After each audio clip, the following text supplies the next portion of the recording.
This is Changeling the podcast.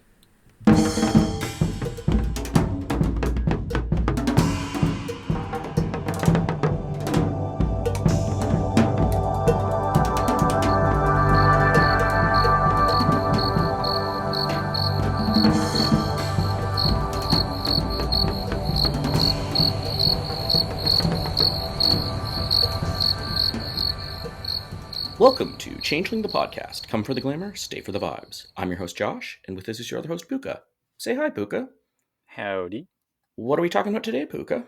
We're taking a bit of a different direction today as we have a theme episode. I think this might be our first proper theme episode on the topics of queerness and or kinship in Changeling the Dreaming. So what does that mean? Well, it's a big topic.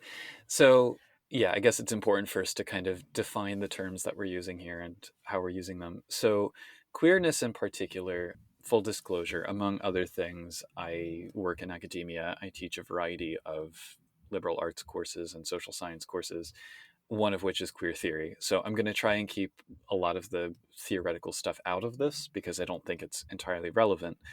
But generally speaking, when we're using the term queerness as opposed to gay or LGBT or one of the other sort of terms that are out there, I'm using it at least as an umbrella to talk about non-normative ways of being in relation to gender and sexuality in the world. And that's within the context of the heteronormative framework we live in, where the expectation is, oh, sex and gender are the same. You're either male or you're female. The default is to be heterosexual, et cetera, et cetera. Yeah. So queerness as a concept kind of exploding that a little bit. And kinship, I mean, there's blood kinship in terms of your blood family and genetics and all of that, but then also the other forms of social ties that form within communities. Yeah. And there's one thing even there, I know a lot of adopted people, so even talking Yeah, about blood or genetics kind of skews this too. There's a different relationship from the people who raised you versus the exactly. Yeah. genetic donor. Yeah. And there's a lot of that in my own family as well. Yeah. So yeah, that's our starting point. Mm-hmm. But in terms of other starting points, I suppose part of the reason why I wanted to do this episode, and other people seemed to respond to it when we ran the poll about upcoming theme episodes. So for me and my own sort of coming to terms with queer identity, it happened around the same time that I was getting into Changeling. I think it was 8th grade when I got the second edition core book, or the summer between 8th and ninth grade, maybe. And at the time, I was starting to have all of these feelings, and arriving in high school, and that whole environment Mm-hmm. was an experience. And it was, I'm going to go full grump for this episode. Just, I think it might be difficult for younger generations now to understand, in the days before widespread internet use, how significant finding a book or a movie or a TV show could be in terms of representation. Like when I think about Changeling as a media item through which one can read queerness, it was probably one of three things in my entire life that did that. Mm. So that gave it an outsized importance for me because there wasn't a whole media landscape representing different forms of queerness for me to draw on. That, I think, is part of why I latched onto it so much as a game and as a setting. Okay. But even within Changeling, the way that queerness was represented, I would even say it was a little bit different than a lot of the other stuff that was out there at the time. So, like, in terms of the tropes that you see in films, TV shows, etc., you have things like queer tragedy, or there's that one promiscuous person, or, and when characters show up in Changeling who are gay or lesbian or some other form of queer, it's not necessarily the centerpiece of their identity. Mm-hmm. We had characters like Hector and Sam from Immortalize the Toy Box, who are the couple that run the gay club in San Francisco. And it's mentioned, but it's not like that's their whole character. And that was really refreshing. Later on in Fool's Luck, slight spoiler, we have the narrator Julia Spencer Drake from House Fiona, and how she, over the course of writing in character, the book Fool's Luck, kind of falls for Marina the satyr. Again, it's there. It's not particularly highlighted. It's not backgrounded. It's just part of the story. And I chalk that up to the fact that there were queer writers and developers and presumably playtesters involved in creating Changeling. Yeah. So that there is that sort of background thread as well. Yeah. And that's kind of similar to my experience. There's also with Changeling, not just the whole glamour banality. This is actually discussed fairly heavily on that other podcast, Walking Away from Arcadia, but the whole glamour banality dichotomy fitting into a queer experience lens. There's a lot going on there. It's not exclusively queer, but Right. it fits well. And it fits for like the older meaning of queer or whatever really fits Changeling there, right? Yeah. Like the out kind of well, and the fairy connection as well. yeah, So- like the semi-invisible outsider, but Yeah, it's literally a game about how you're hiding your true self from an oppressive world that threatens to snuff you out and engaging with Yeah. a sometimes hidden subculture in Yeah. the process of doing that. and So I have a multifaceted identity, and that fits a lot of those facets for me, not just Mhm. my sexuality or gender or whatnot. It's all over the place on that for me. So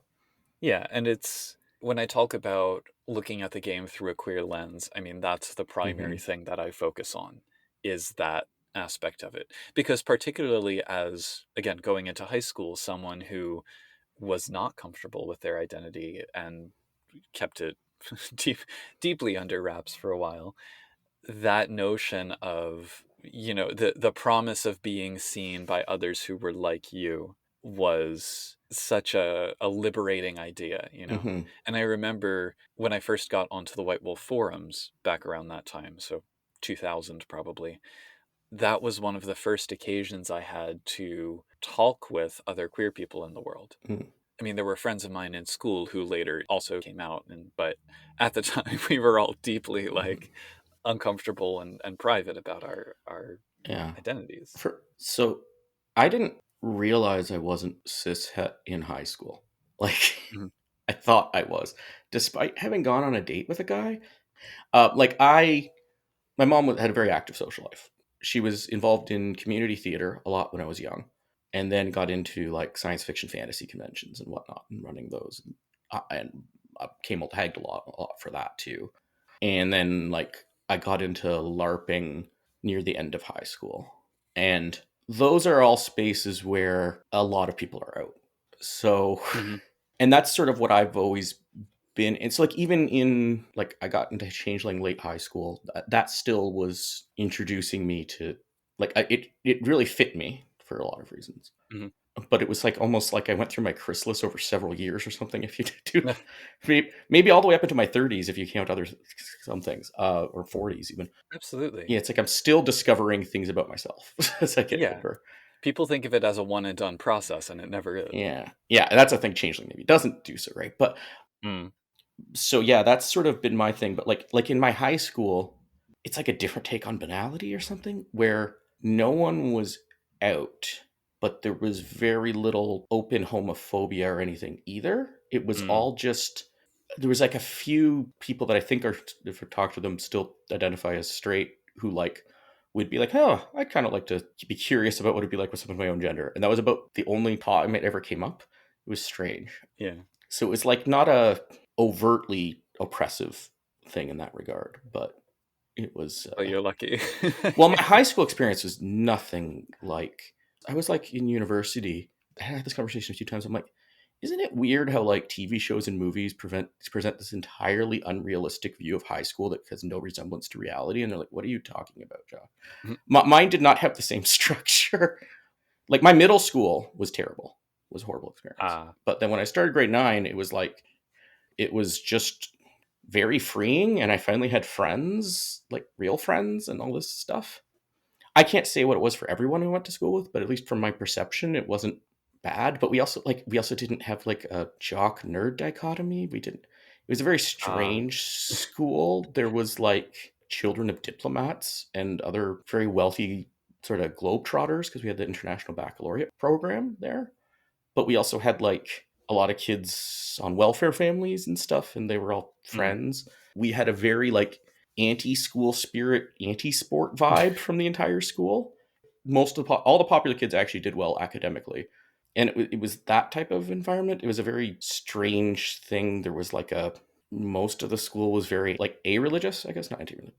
Like it was. Well, and Yeah. the thing that one of the things that I often talk about when I'm teaching gender theory or queer theory is how all of that stuff does play into the same kind of gender binaristic thinking. So, Mhm. like, it may not on the surface seem like, oh, doing well academically or being in, having school spirit or anything like that may be relevant, but the system of heteronormativity, weaves its web around all of that stuff Yeah. that doesn't need to be gendered and probably shouldn't be gendered, and then kind of brings it in, so that something like not going to a pep rally or something suddenly becomes a mark of otherness, Mm. and through some bizarre chain of logic becomes like a commentary on your identity. It's a very bizarre process.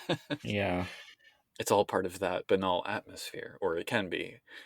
Like you had said earlier, none of this needs to be read through the lens of queerness. I'm sure Mhm. there are scholar athletes who had a lot of school spirit and maybe derived a lot of dream from No, that. I know some jockey queer people too. Like it's not. Yeah. Well, and some very friendly, open-minded cishet people Yeah. who play Changeling. Like, Hmm. none of these things are exclusive. My point is just that for me, I think because something like Changeling gives you an avenue of exploration that is safe. Hmm. It's a safe space for playing with gender. Yeah. Like, if you want to play a character who's a different gender identity than yourself, that's, I would say, generally lower risk than going out in the world and Yeah. presenting as a gender that people would perceive as Oh, not your own. and I've known people who've explicitly done that through LARPing too. Like, Yeah, because yeah, yeah, it's yeah. one step up. Yeah. And a lot of that discourse was also present in the early internet, Hmm. because people were, for better or for worse, people would say, oh, you never know who anybody is on the internet. Now, from from a lot of parents, that was delivered as a don't talk with strangers online. But from the Yeah. other side, that's a very liberating kind of perspective, Yeah, and you the know? whole real names effect Right. on people, and yeah, Real in heavy quotes. yeah. Sorry, it was the terminology that was going around. I remember, and Yes. is still kind of dominant in a lot of circles. And I just want to also on Changeling, I find because like I have not had great experiences either with exclusively queer spaces. I've had a lot of great experiences with heavily queer spaces, if that makes sense. I can agree with that. Um, No, I won't say I haven't had good experiences with all queer spaces, but I haven't had good experiences with all of those. yeah, I tick enough buttons that make people go, "Do you belong here in exclusively queer spaces?" Or the way I present myself, or I suspect part of that is once you have the exclusively queer space, then the human tendency is to look for other ways to categorize and divide people. yeah. Well, It's and an it's also, I instinctive think it is thing. just people just trying to see if I'm like, I feel like an imposter a lot, like just in general. That's just not even, Mm. that's just, I still feel that a bit at work. And then so I'm coming to this space where I'm already feeling like an imposter, and a few people are actually trying to see if I am an imposter. That doesn't feel Mm. great. But like, I find if you look at Kithane society, you have this dominant culture of humans, right? Yeah. That's kind of banal. Not all of it's terrible. A lot of it's not great, though, at least for a lot of people. And then you have this like sort of hidden Fey culture, but the Fey culture is not like everybody's the same. You look at like all the kiths you Hmm. see, you look at the courts, you look at the houses, you look at it feels like the spaces I go into that where I feel I can be open fully, right? Hmm. You know, I mean, even though I'm out at work, I still have to really watch myself, right? But in more personal spaces, I don't have to watch myself the same way. Hmm. That would be what I think of as like Kithane society. And not everybody gets along.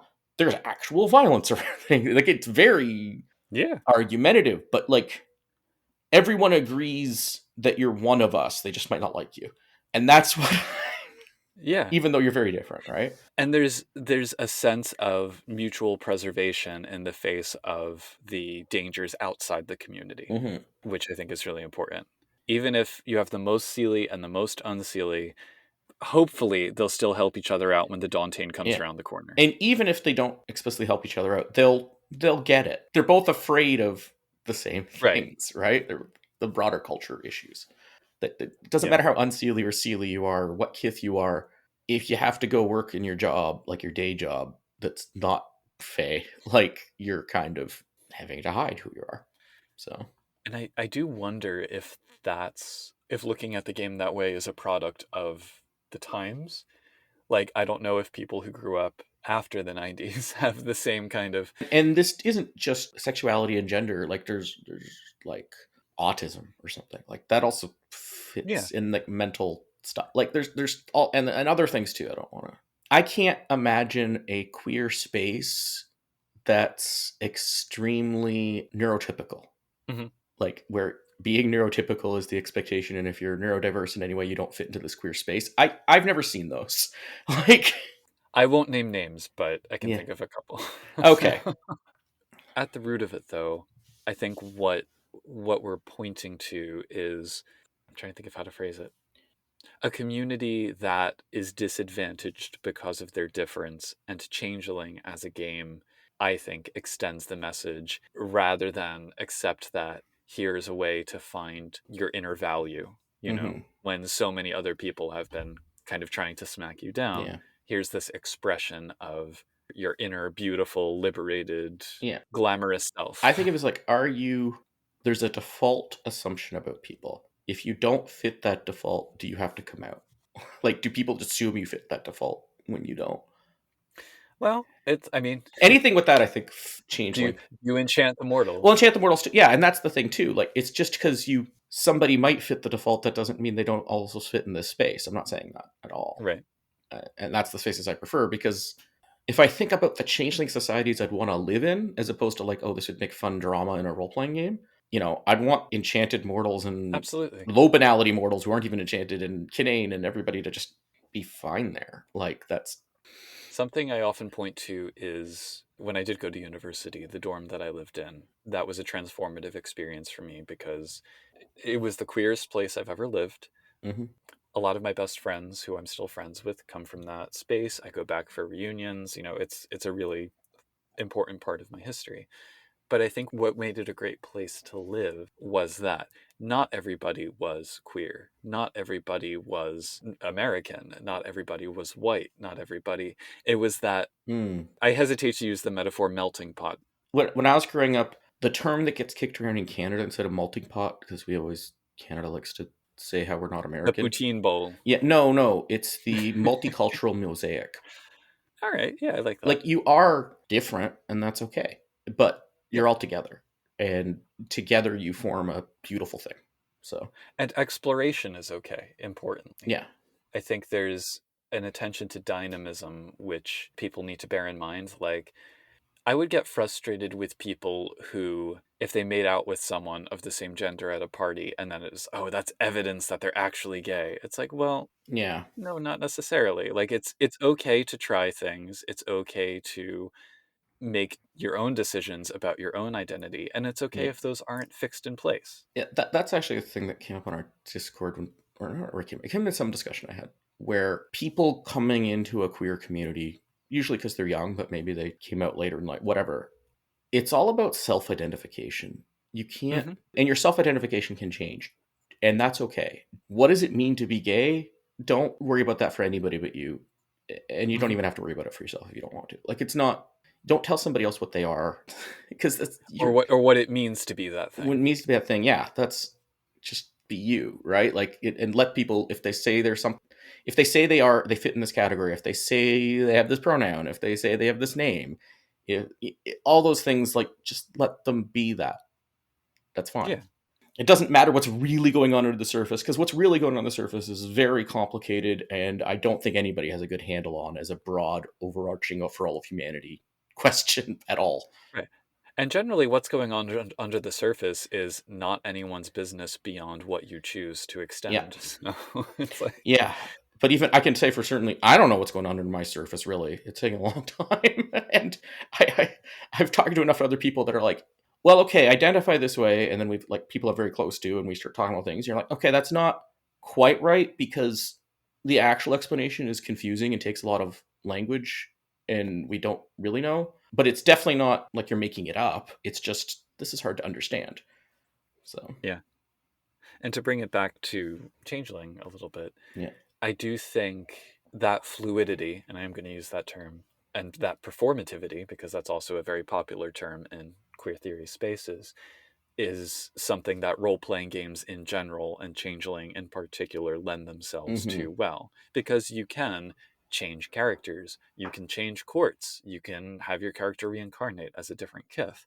Yeah. And so modeling that exploration, I think, is a good way to kind of realize, if you need to realize, that exploration is not scary, or it's not necessarily scary. It may be intense, it may be complicated, it may not always be happy, but it is an important part of becoming comfortable with yourself and should be supported. I mean, you want people around you to be there for you no matter which direction or directions you end up going in, and to help you realize what works for you, realize what doesn't work for you, and gradually actualize your sense of self. And I Yeah. do want games, just like fiction or any other sort of form of media, I want them to be able to teach us something about ourselves. People say things like, oh, sci-fi is meant to be a mirror of our society that like points out certain things. I think role-playing games can and should do that. So, Yeah. Do we want to talk about kinship in relation to all this? yes. Because this is a thing where I have probably different views than you, but I also have muddled views. So anyway, why don't you start? Yeah, well, and I think queerness is a good inlet into talking about that, because the concept of found family, you know, the people that you meet by choice or necessity, who are those supportive people if you don't have them in your own immediate family or whatever. There's a lot of potential there from a story perspective. There's a lot of potential there from an idea perspective. But overall, Changeling is also, I would say, probably the White Wolf game, the World of Darkness game, most focused on community and kinship. It puts it front and center in a way that no other World of Darkness game does. Werewolf comes close, but you have issues around Well, some I of the think it kinship. puts it front and center in Werewolf, but the way they do it is very different. Well, you could argue that something like the pack is a really important social thing to explore in Werewolf, but I think it often gets presented pretty one-dimensionally. Yeah. See, what's funny for me is my view of kinship for how it goes for me is actually probably closest to vampire. Oh dear. Not in a horrible way. Anyway, let's the antagonistic kind? No. But it's okay. I have not had the same found family experience that other people have. I know people who have the found family experience. I'm not saying that it isn't real. But for me, it's like I find bonds easily forged or easily broken. I can understand that. So I think of, for me, kinship is kind of like a bond that's independent on how much we like each other. I'm not saying we can't like each other. I do get along with my family, right? But if I think about like somebody I was very close friends with, they can suddenly disappear from my life for all sorts of reasons, or slowly disappear from my life for all sorts of reasons. And my family doesn't do that. I think it's also difficult sometimes for anyone to see outside their own experience, because it is such a key point of reference. Like, obviously, if you are born into a family, that's the first and most immediate source of social ties that you experience. And so it becomes this reference point for all of the other stuff you might encounter, for better or for worse. To the point about easily made and easily broken ties, I also think that's partially a function of things like where you live, what your life circumstances are, etc. And something we maybe, I was about to say we don't really see in Changeling, but I think we actually do, especially in like first edition, is the notion of maybe you're stuck in a small town, like really stuck. And that found family is the only outlet you have, because you can't just move to the city if you want to, or you can't just leave this group behind for a group that fits you better. You are here with who you're here with, and you have to make the most of it.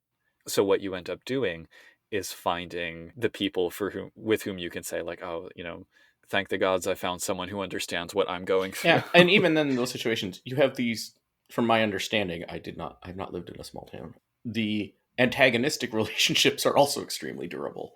Like, Yeah, oh, you for can't sure. just avoid the people that don't like each other. You can't just shift jobs and not have to deal with your coworker anymore. You're still gonna see them at the store, and you're still gonna like see them at all sorts of other Yeah. institutions and have people in common with them. And I think you and I are both fortunate in that our life experiences have tended, I'm assuming for you as well, yeah, tended to be in diverse spaces with a lot of connections to other diverse spaces. yeah. And I think that's more exceptional than maybe either of us wants to Well, I admit. mean, it depends. If But you look at population demographics, a lot of people live in cities now, well, now they do. Yeah. I mean, and and it my whole is life they like, have. Like, it's kind of yeah, things are getting more and more connected. I mean, in terms yeah, of people now have more exposure to information about other and the ways of whole life. internet thing.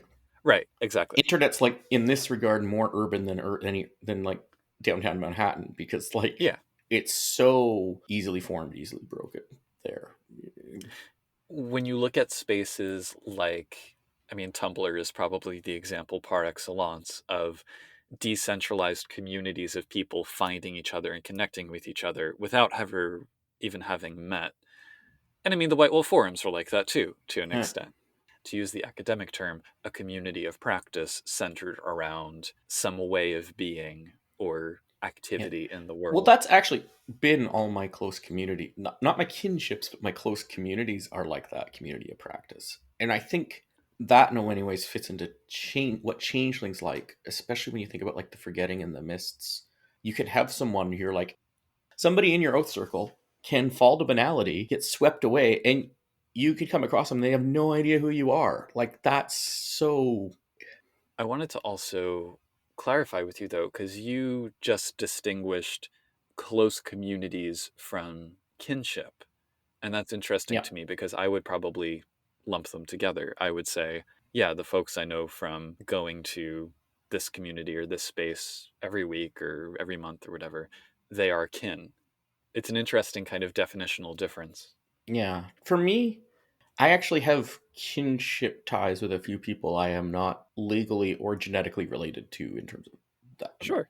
But there's not many of them. And it's like a thing that's distinguished from closeness, or a kind of closeness, an emotional closeness. There's like, I have people in my family I don't have. If I sit down and talk to them, it's limited topics of mutual interest. I'm pretty sure, like, at least out to the level of the siblings and the children of them and whatnot of my Hmm. parents.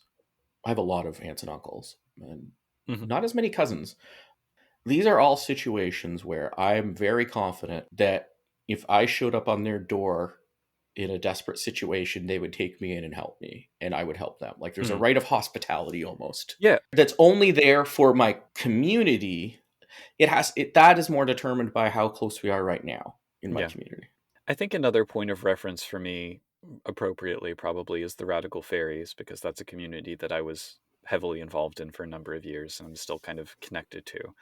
And when I think about what you're saying just then about like the right of hospitality for, I mean, non-blood, non-legal kin, I think that was something I saw a lot of, like people just opening their homes to each Hmm. other as needed, because there were a lot of folks in my Oh, local community who were are you in engaged? I have similar a question for you. Are you engaged in that community right now? unfortunately, COVID really shattered it. Oh, okay. I mean, I still have friends who I talk to and occasionally see within that community, but the days of the big gatherings are, Hmm. for now at least. Has the right of hospitality endured, I guess is my question. Do you know there was one person in the city who was well known for just like, if you needed a place to stay, come on by. Hmm. It's fine. And they have unfortunately left the city, and so I wonder if Yep. that aspect is going to fade away. Yeah. I don't know. I mean, that's my own experience. But I know that People, can happen to legal families or blood families or whatever you want to call it too. yeah. So, Well, that's kind of my point, is that I don't think the ties of kinship are necessarily more or less certain in one case or the other. hmm. Yeah. We have the narrative that they are. We expect that, oh, blood is Hmm. blood and your family will always be there for you. But I think in many cases, it's other communities who will be there for you more. Yeah. And I've seen a lot of too. It's like, okay, they'll be there for you, but you might have to pay a price. Right. It Yeah, might be too that too. high. That I've definitely in more extended family parts. Yeah. Than what I was referring to there. Like I'm planning, hopefully next year I could finally go back to Denmark and see my family there. And I am seeing my family, including a lot of people I've never met or ever talked to and don't know their names. Mm-hmm. But I know, at least from experience of everyone else who I'm closer to who's gone there and people have come from there, that is, they are still family. They are still kin. Mm-hmm. So. And it's going to be different for everybody, for every configuration. Not to bring us back to our brief, but with Changeling, again, we have, in addition to the oath circles, as you pointed out, there's so many other different types of social tie to explore. You can have like the oath circle, you can have the motley, you can have the mentor and the fledgling, you have the court, you have the kith, you have the house, you have the... Mm-hmm. So there's so many different permutations to explore in different ways. And that's even before we get into things like kinane or enchanted mortals or anything like that. Yeah. Or some of the books actually talk about kin versus kinane too. And it's like you can have this more extended related to changelings family where dreamers. Dreamers is another. And autumn people. I mean, there's autumn people, Dauntain, Thalain. Yeah. These are relationships. They're just not happy ones. Right. Good ones. Well, and Changeling, again, one of the many things that Changeling is about is sussing out which relationships are the healthy ones that endure, that you should hold on to and cultivate, and which ones are the ones that are, in some cases, toxic, literally. Well, and there's questions like what happens when somebody you're tied to becomes Dauntain, either version of Dauntain. What happens when they fall to banality? What happens if they fall to bedlam? What happens when they switch courts? If you bring in Harbingers of Winter, what happens when they feed on too much dark glamour? Like, there's... Yeah. And I would never tell anybody, you have to do this, you have to do that.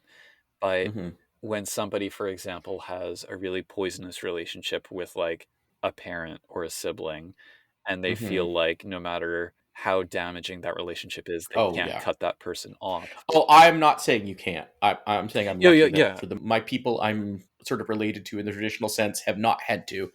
Like, they've been very open and welcoming and good with people being trans. They're good with people being queer in other ways. No, I just meant, I think Changeling as a game models that to an extent, which is rare. I mean, you don't see that in D&D for sure. No. So, and I mean, like I mentioned Vampire, and it's like, this is the toxic relationship game. Right, exactly. When I say it's more like Vampire, I was like, a healthy version of Vampire? What would that even be? Vampire does talk about that. Werewolf talks about that. Changeling definitely talks about that. The other games, maybe Demon, but only in the ways it resembles Changeling. Yeah.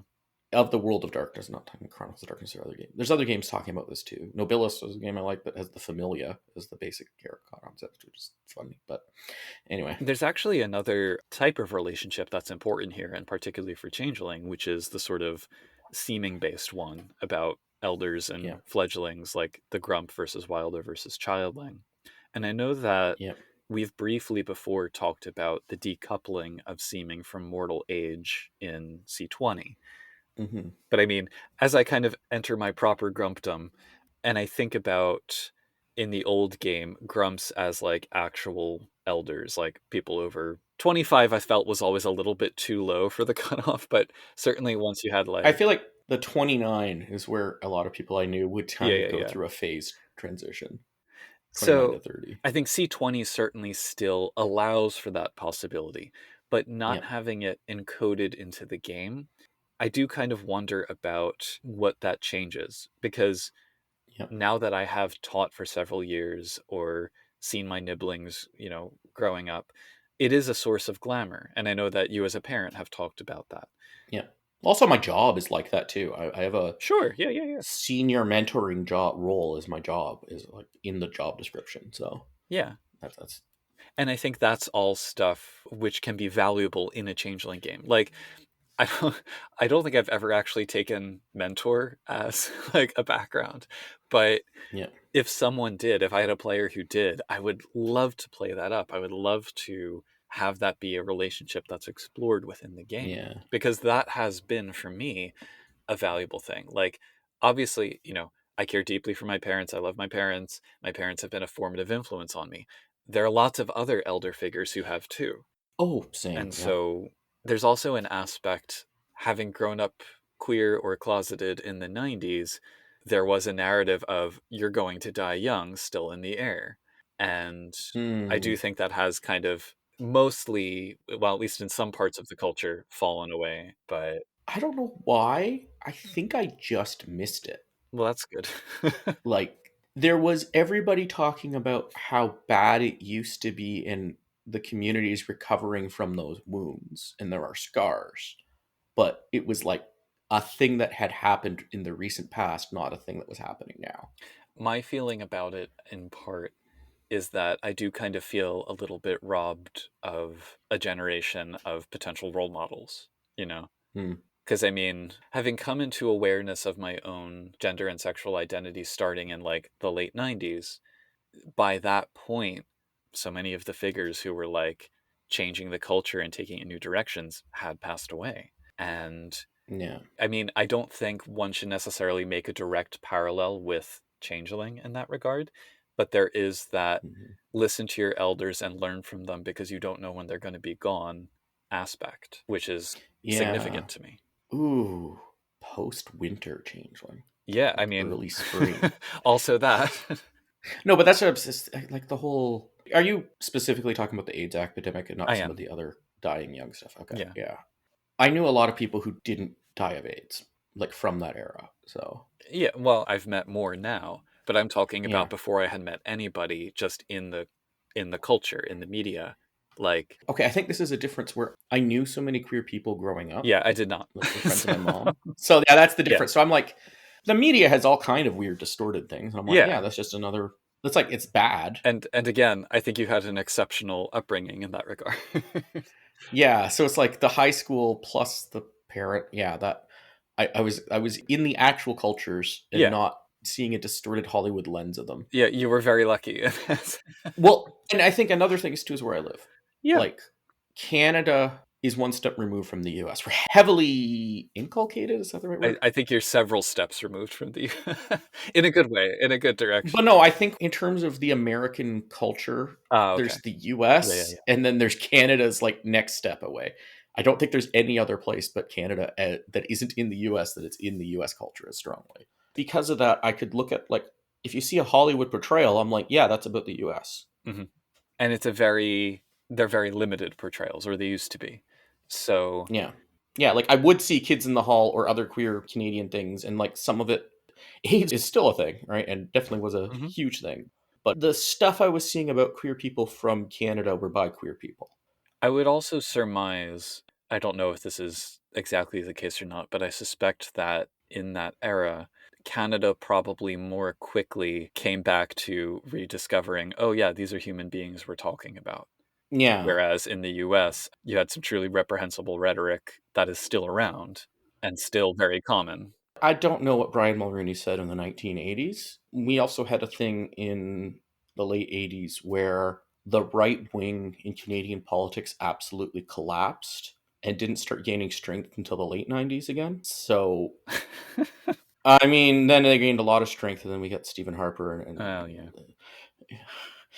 Regardless. Yeah, it was a battle, not a war. Let's put it that way. It did sort of probably just at the right time.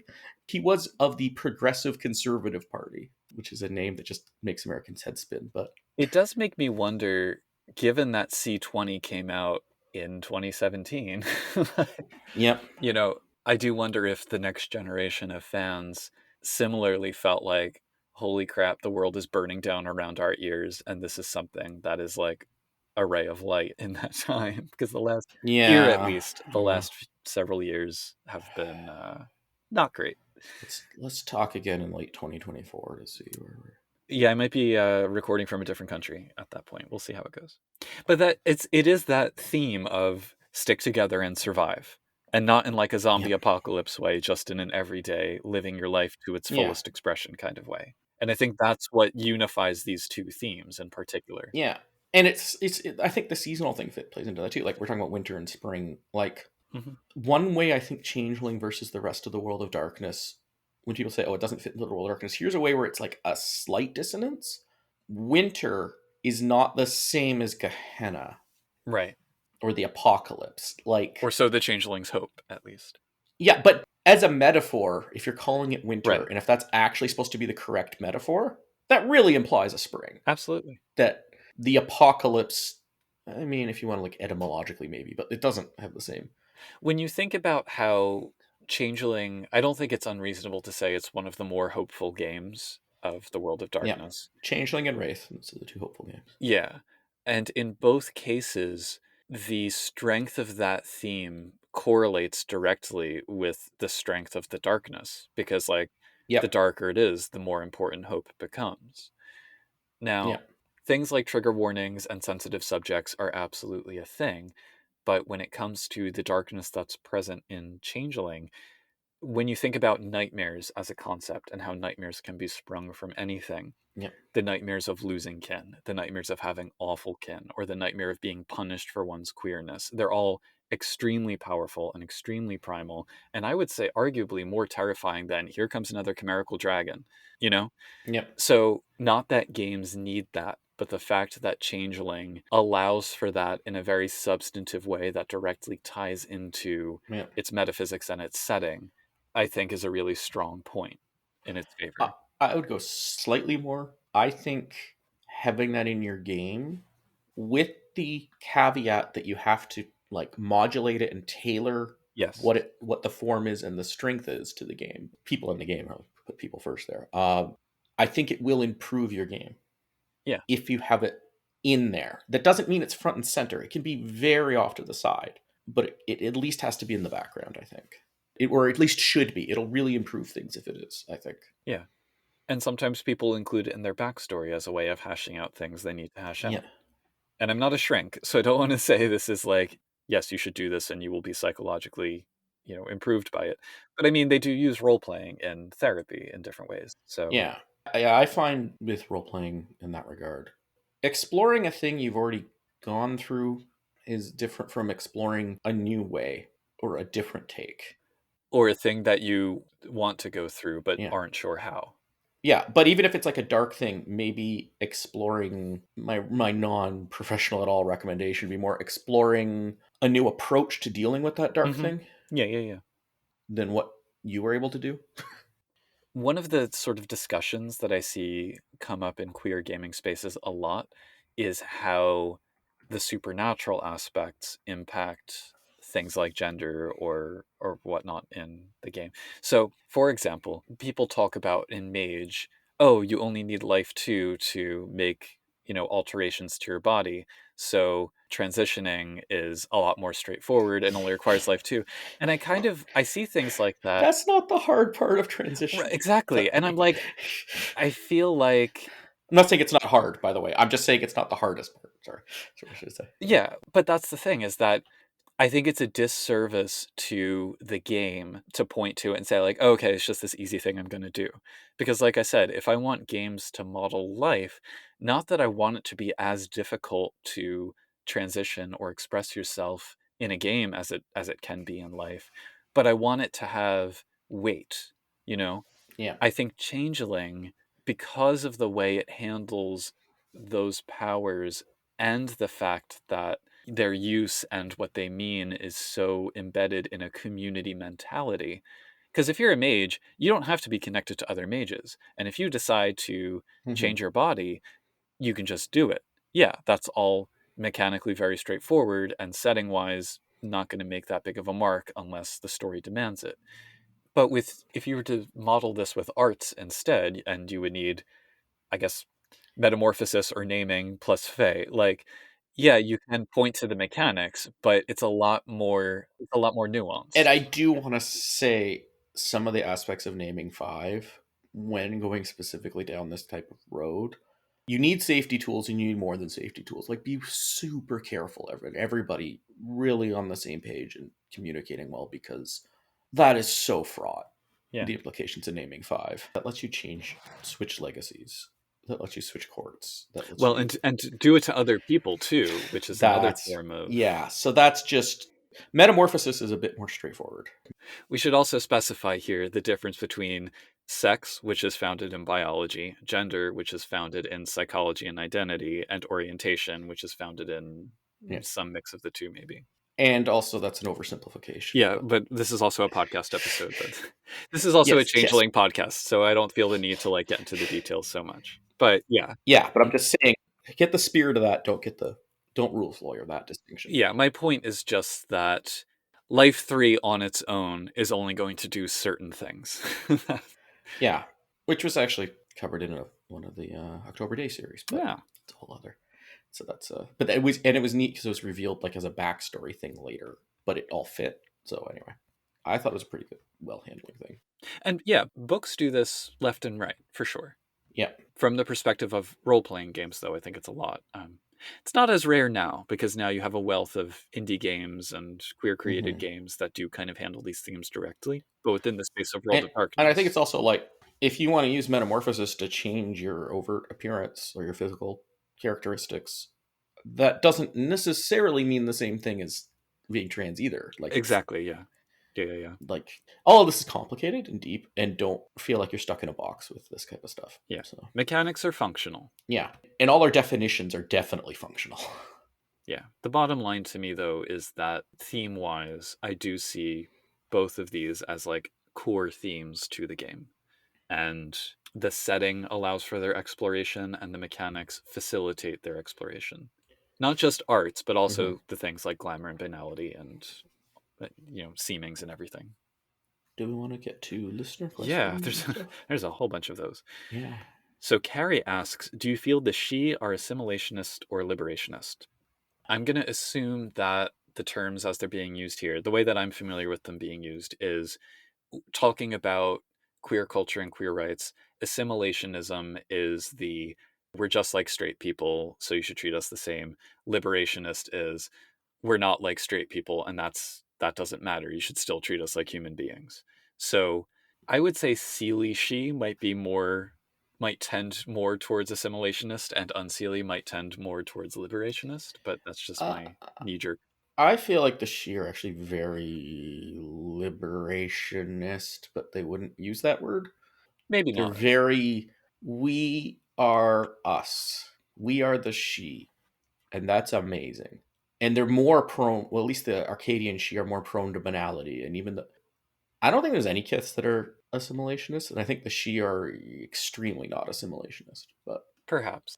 But they're liberationist in the cis gay sense sometimes. But in another sense, though, I think they're very assimilationist from the perspective of we are the leaders of Kithane society and everyone should be part of Kithane society in the way that we say they should. So there's also that. Oh, yeah, but there's liberationists who are like that. So it's kind of... maybe liberationist in terms of identity and assimilationist in terms of society. Yeah. I see it as kind of like the cis queer people that are transphobic sometimes is where the she fall in. If you want to map it onto face society. Food for thought. Yeah. So Luis Sarmander says, maybe only tangentially related, but I've always understood banality as people denying the identity of changelings. In the increase of banalities, you pay heed to such negativity and come to internalize it. I think that's a good way of looking at it. It's not necessarily... there might be ways it doesn't quite fit, but I think it fits pretty well. So. I would say yes. However, the banality that people have, that autumn people would express, it's not necessarily actively about denying the identity of changelings, but that piece of it gets caught up in the other ways that they express it. Well, definitely could be... I think it has to at least be passively. Yeah, passively for sure. Of anything that doesn't fit. It's both about yourself and about others. But you don't only get banality from people saying fairies don't exist, is what I mean. No. But you can get banality by saying... being a changeling is not simply, are you a fairy, yes or no? And that's your identity. Banality is about more than just supernatural oppression. Yes. Yeah. It's about all kinds. Fetch makes the comment, in my current campaign, one of the PCs died. His reincarnation, who was already a fae, story in itself, but a generation and seeming younger, inherited his memories, gaining Remembrance 5. It's causing an interesting conflict because the original PC was a straight cis male, while the new incarnation has a much different relationship with gender identity. It creates an interesting internal conflict. I'm letting the player set his own pace and engagement with those themes. That one speaks to my own life, so I mean works for me. And that's only in Changeling can you really have that kind of setup, I feel. Yeah. You know? And at the time of this recording, I believe that campaign has now ended, but I hope that it continued to be a fruitful and interesting avenue of exploration. So we have 2 questions from Ferret. These are both actually better for you. I'll ask the questions. I should ask them separately, though, I think, but I'll ask Sure. them. Okay. What, if any, correlation is there between the queer commonality of found family and the forming of motleys and oath circles? In my own experience, I do think they are strongly correlated. Not only the queerness, but, for me, the paganness, the artistness, like there are a lot of things that sort of coexist. It's difficult to say if any of those are more important than the others. So I have 2 groups of very close friends who all happen to be queer and pagan and creators of kind of different types and degrees. And I can't necessarily say that one of those things drove the O circles over the other. But yeah, I do think it is strongly correlated for me. Yeah. Motleys, I would say also, like when I think of the radical fairies, I think of that more as my motley than my oath circle, because they're people that, Yep. yeah, I socialize with and hang out casually with and maybe have close bonds with a couple of them, but not the entire group because it's too large and too diverse. That's my freehold. That's like, but yeah. Yeah. I wrote the same personal experience, but it makes sense. And the other question is, this is something I don't know as much about. Mhm. Do you think it would be possible to play a game where the noble houses also representing the house system of queer ballroom culture, or if the ballroom home family system would work in a regular typical freehold? All I will say, I don't know when this episode exactly is going to drop, but either by the time it drops or hopefully shortly thereafter, one of the projects that I'm working on is Changeling New York City, and we absolutely have a sidebar on the Houses of Harlem. And yes, that notion of queer ballroom culture, which if anyone's unfamiliar with, check out Paris is Burning, start there and go from there. Watch Pose, do all of that. Attend an actual ball if you can. I do think that it would work. I first learned about it by a role-playing game podcast talking. It was... Was it this one? No. Oh, okay. It was... I can't remember the name of it. I haven't listened to it in a while. Anyway, but it was somebody talking about playing an RPG about queer ballroom culture, and I just tried quickly Googling, and I can't find anything about it. It's frustrating me. If it comes to you, we can put it in the show notes. Yeah, sounds good. So then Luna and Ramada Vebe says, do you agree with the take that Changeling the Dreaming is the most queer WoD game line? Yes.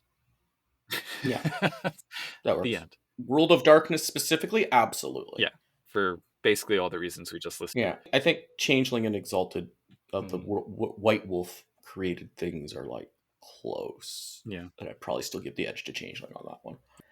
Terry Robinson asks, as time goes by, words can often gain specificity.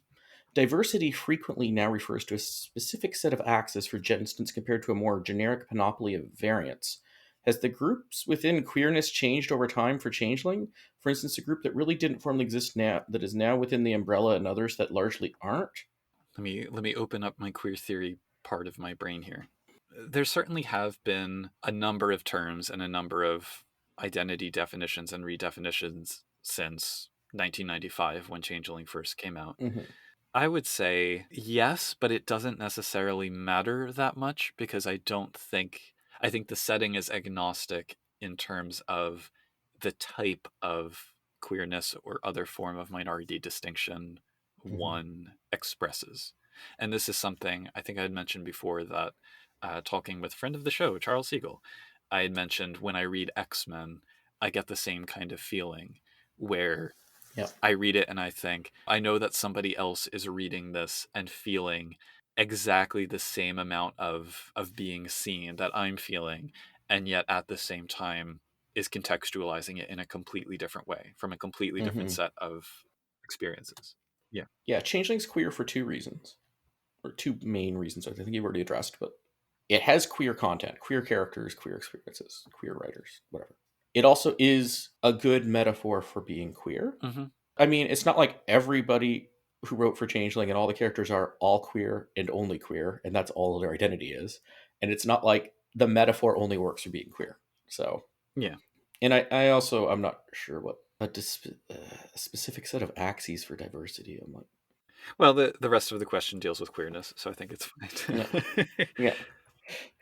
Terry also asks, does a game lose anything going from having queer compatible themes to being explicitly queer?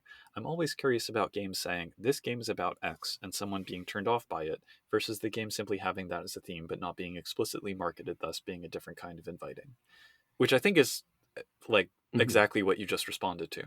Yeah. And I think the marketing of Changeling, I don't think it was ever marketed as a queer game. Changeling should not market itself like Thirsty Sword Lesbians. That's also a great game. The queerness there is different.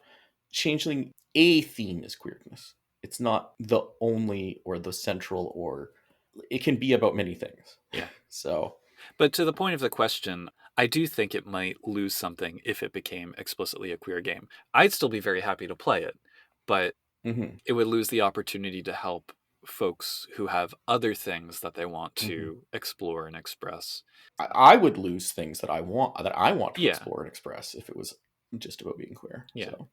And it's not to say you can't create queer vampire characters or mage characters. I mean, I've done that many times.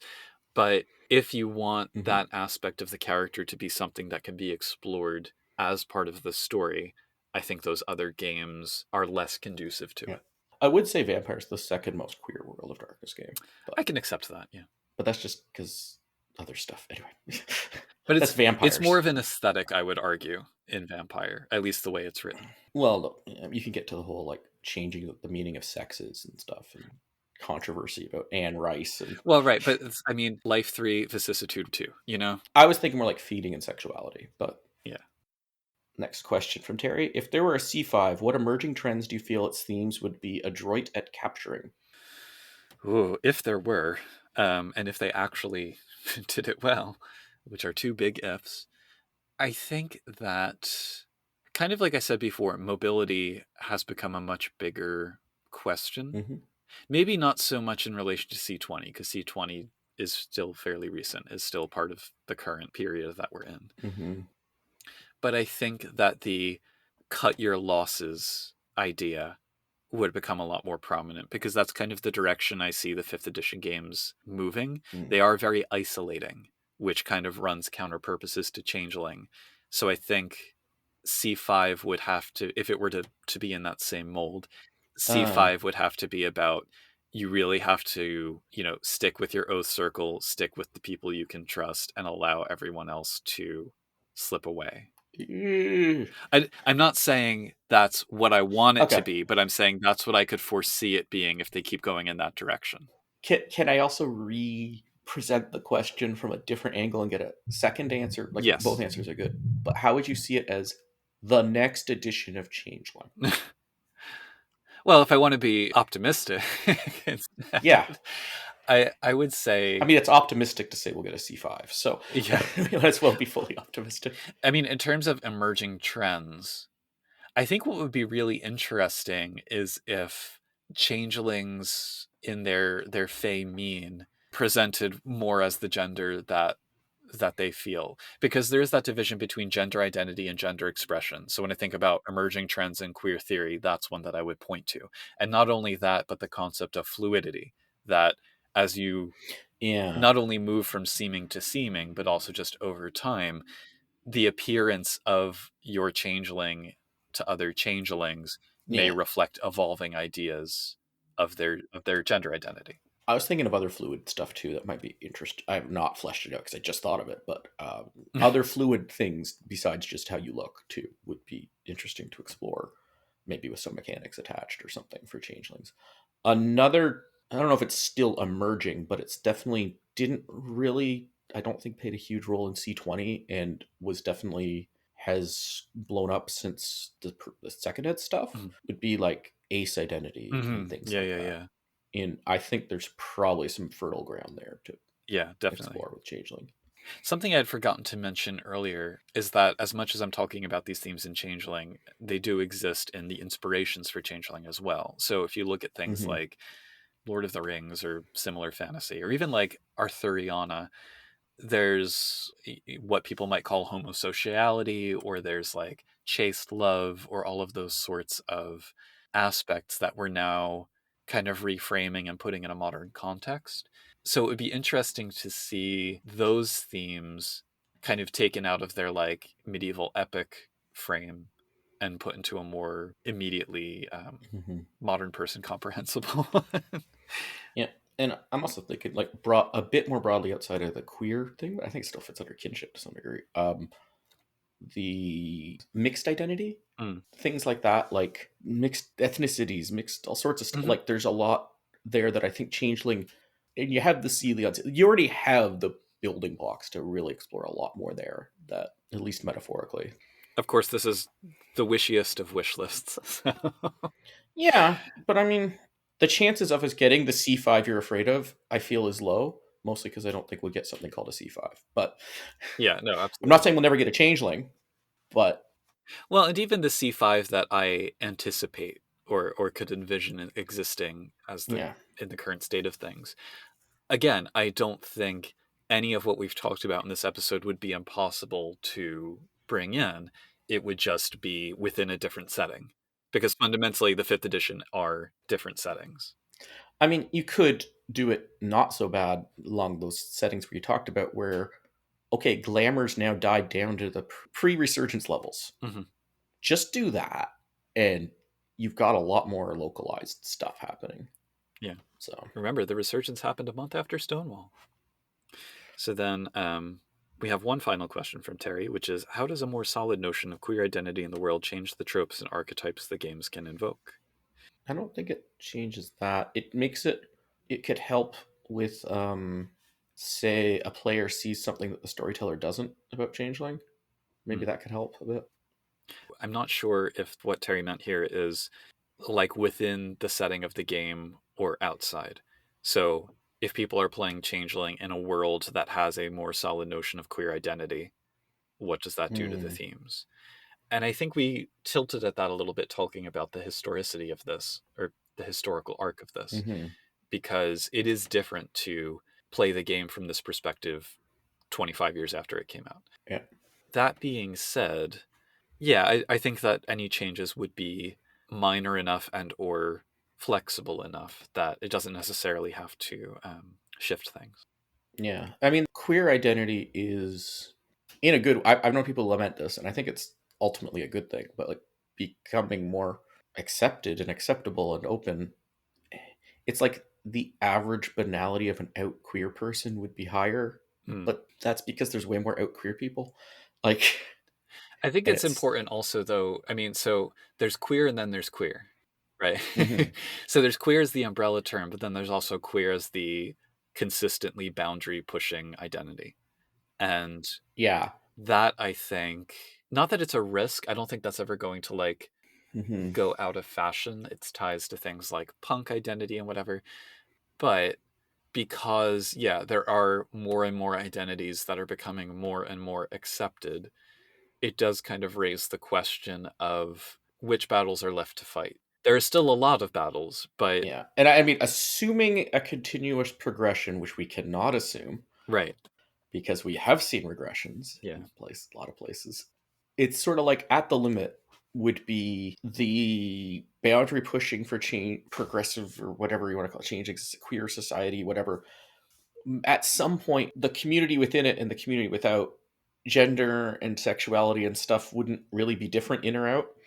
Yeah. If enough things have changed, it stops being about that. So, but it has still changed to some degree. Like, trans kids out at school now. Like, oh yeah, the kids are great in elementary school. Like, that did not happen. Yeah, but I hope that things like that continue to provide avenues for the next generation to explore. And it is the kind of thing which in certain states gets pointed to as moral corruption. The hell with that. Yeah. Anyway, games, like anything else, can be a tool for exploring identity and pursuing happiness. This role-playing game fights fascists, right? Yeah. And homophobes and transphobes and TERFs and all of the above, as it should. Yeah. And I think to some degree it always has, but it's more apparent now. Changeling, at least. Yes. Yeah. Yeah, there are other games that not so much. Anyway. Okay, so yeah. I guess that's that. Yeah, you can find us changelingthepodcast.com. You can send us an email, podcast@changelingthepodcast.com. Join our Discord, which is very queer. We're both queer, but you don't have to be queer to join. We're all accepted. Discord.me/CTP. You can send us a toot at changelingpod at dice.camp. You can also go to our Facebook, Changeling the Podcast. Links to all of the above will be provided in the show notes, as well as a link to maybe the name of that role-playing game if you remember what it is. I'll try. Okay. Once again, I'm Josh. I am allegedly Pooka. Merry meet and merry part and merry Tyler Moore. Here at Changeling the Podcast, we stand firmly against all forms of prejudice that dehumanize or disenfranchise people on the basis of their beautiful and diverse identities. We believe in individualized definitions of family and friendship that are created by those who build the ties they share out of mutual appreciation, love, and respect. And as duly appointed representatives of the Parliament of Dreams, we are happy to inform you that who you are is who you are, and that dreaming in its infinite complexity has room for everyone. In case it wasn't clear from the sometimes tangential and rambling thread of this episode, we are proud to support our community, and we hope that you'll consider supporting us in turn by leaving a review of our show on the podcast listening platform of your greatest convenience, or telling your own found family and kin about it. You're also welcome to support us on our Patreon at www.patreon.com/changelingthepodcast. Patrons get a shout-out at the end of each episode, and this time we'd like to specially thank Derek, Dorcadas, Jason Vines, Oreo, Ross Caboose, Sandchicker, Sija, and Terry Robinson. Feel free to come hang out on our Discord at www.discord.me/ctp to further join the conversation, but regardless, until next time, keep on dreaming.